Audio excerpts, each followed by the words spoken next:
Okay, so I'm taking my kid to the bus stop, and I am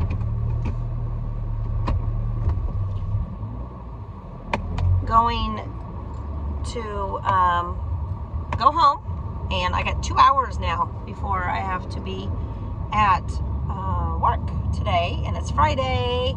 And so I wanted to do a quick video, and I will edit all the turning and all that as much as I can.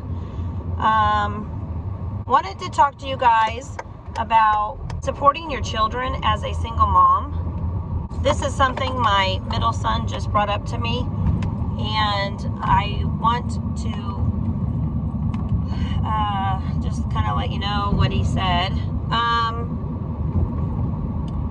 So last night we went to my 9-year-old's karate ceremony.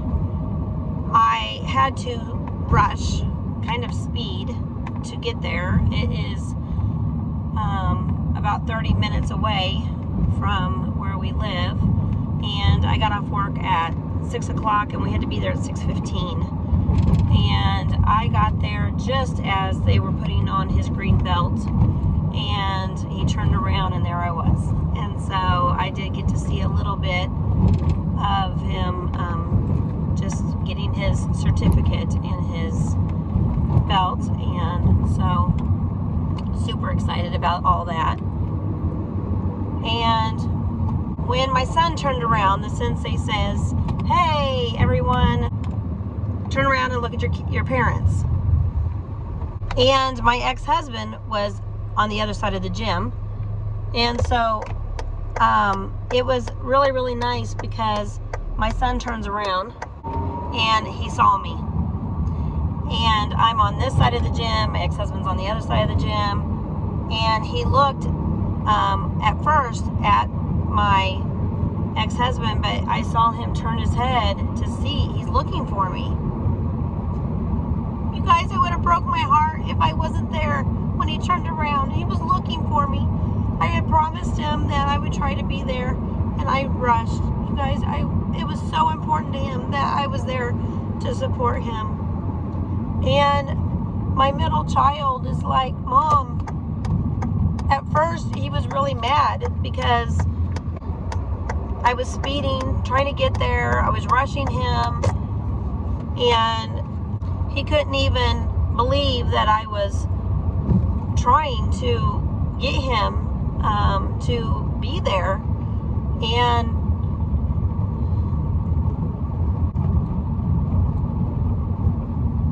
And he was upset because he was like, "Well, I don't want to be there." And on the way home, my son says, "Mom, I get it now." Look on my brother's face when he saw us sitting there was priceless. Just even though we were there for like 2 minutes, you guys, 2 minutes. And we had a conversation about how important it is for me to be able to support the kids in their activities. Now, my son has told me and his father he doesn't want to do karate anymore. He wanted to quit. And my ex-husband is making him do karate, even though my son doesn't want to do it. As a parent, we are to listen to our children. We are to listen to how they feel and what they think. And we are to love them and support them and make decisions as a parent. We don't go to other people. It doesn't matter what grandmas and grandpas, and it doesn't matter what cousins or aunts or uncles think. You're a parent. You are to make decisions, and if your kid doesn't want to do an activity, we should support our children in the activities that they want to do when they want to do them, but not force them to do things that they don't want to do. And one of the things as we were walking out, my ex-husband's cousin says, "Well, I guess they're sparring next. Are you excited about sparring?" And he goes, "No." And I piped up and I said, "He doesn't want to do karate." But my ex-husband thinks it's good for him, and so he is doing it. I don't know if my ex-husband knows this, but the main reason why my son said he wanted to do karate was to protect his mother, because his dad wasn't doing it. When we went through our divorce, he said, that's why I want to take karate, is because I'm going to protect mom. And he was like, I'm the man of the house now because my dad left my mom. And, you know, I've never made my kids do anything they don't want to do. I want to support them in the ones that they do want to do and encourage them to try new things. But I just feel like when you're not listening to your children, it's a huge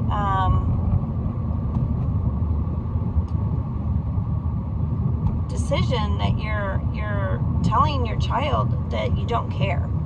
It's telling your children you don't care about them, about what they feel. You don't care about what they are saying. You don't care about their decisions that they make.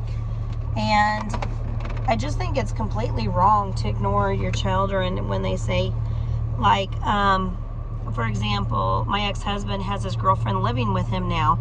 My son doesn't like it. It's too soon for my son. I have encouraged my son to go to counseling at school because my ex-husband ignores everything I say. If I say my son says this, it's to let my husband know my son's feelings. I am a voice for my son. But he totally ignores him, and he totally ignores me, and he doesn't communicate. And so without knowing why he keeps insisting he gets his way and he's ignoring what the child says, I don't understand why. My son even says, Mom, why does Dad ignore me? Or why does he not listen?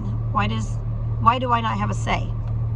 Another example is my son was invited to a classmate's and neighbor's birthday party this weekend, and I will go and be there, and my husband says no. And he says he's going to hang out with his friends. Well, my son goes, I don't have any friends with Dad. It's all adults. And these are his dad's friends. They are ex-drug addicts. They are ex-alcoholics, half of them. They are not Christians, and they don't live a Christian life. And my son's like, and they're not my son's age. And so my son has said several times he doesn't want to be with these adults, and he wants friends his own age. And my husband says, no, you can't go over there, you can't hang out with them. My husband has actually forbidden my child from being with his friends in the neighborhood, and these have been friends since kindergarten. And it's not right. It's not right. I get it, he doesn't get along with their parents. I get it that he doesn't like their parents. But that's why you supervise. That's why you're there. The only reason why my husband really isn't liking the neighbors and his friends, my son's friends' parents, is because of me. He doesn't like them because they're friends with me. And he has taken my kid away from all of his family and friends. And with this motion that he's filed to modify, he continues to do that. He continues to say, well, now your family can't be around my child. Ignoring what my son's feelings are is just so wrong on so many levels. And when it comes to extracurricular activities, our court order states that we are to agree and we are to communicate. And We don't enroll him in anything without discussion. My husband won't talk to me. He won't do mediation. He won't do co-parenting classes. And it is not in my son's best interest for us to continue on like this. And I don't think my husband even understands. I don't think he gets it. Not listening to my son's wishes. When he says, I have feelings about a girlfriend living with you, Dad, 8 months after our divorce. It's wrong. He started dating her 2 months after our divorce, and she's moving in. Sister moved out, girlfriend's moved in. And it's so frustrating as a mom to continually have to fight a battle of someone who is not co-parenting, who is not listening to the child's, or doesn't care about the child's best interest. And it is something that I am going to continue to try to do is work for my child and always listen to what they have to say. I think it's important for a parent to show that child that they do care. So I was talking to my middle child this morning, and he was telling me that I want to do track this spring, and so we're talking about track. And I said, do you want to do church camp? He said yes. So we are working on the schedules for all the summer planning and all that. He's interested in ROTC at school, and so he wants to do that. And I want to be supportive of those decisions that he's making. And I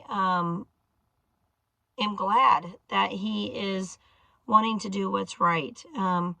If you show your kids what is right, what is wrong, and then you encourage them and guide them and listen to them, they will grow up and they will make the right decisions. I have learned that with my middle child. You know, his dad and I have been divorced since he was born.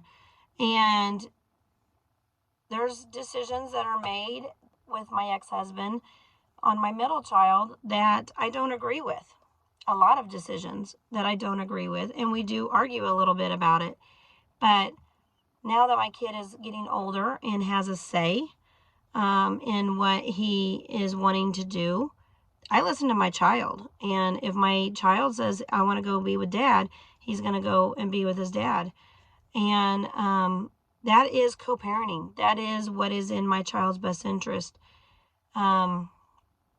There's been times when he's told his dad, I want to go be with Mom. And his dad is like, okay, go be with Mom. I think the big difference is my 9-year-old and my 14-year-old are different ages. And so my 14-year-old now has a say. And if he doesn't like what's going on over at his father's house, he can tell me. When my 9-year-old comes and tells me he doesn't like what's going on over at his dad's house, I'm the voice for him. And it's for his protection. And I think my ex-husband really thinks I'm just trying to be bossy. And I'm like, hey, you need to listen to your child.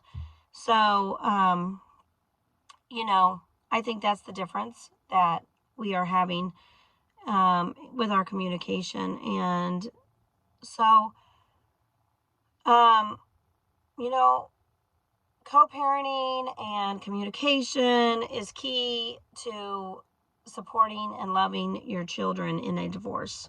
And so that's what this video is about, is just listen to your children. You know, I know it's a lot easier to listen to a 20-year-old. I have a 20-year-old. It's easier for me to listen to him and his decisions that he makes than it is even my 14-year-old, who still I have to co-parent with the father.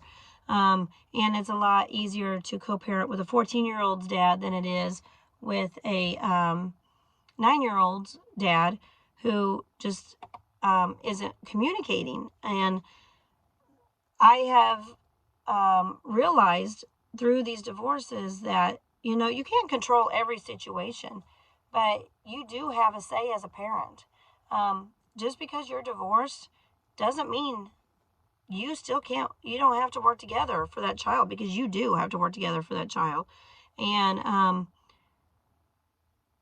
it's very important to work together and listen to your children. And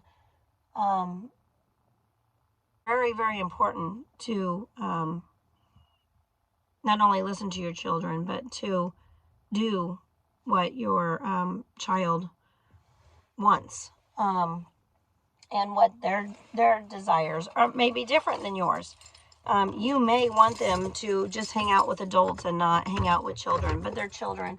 They need to hang out with their own age. They need to have their own love and their own support, and they need to have their own friends. And it's very, very important for those decisions to be made for the best interest of your children. So I just want to encourage you guys, listen to your kids and be supportive in the decisions that they make, and love them unconditionally. You know, that's the one thing that I think is just the most important, is love your children.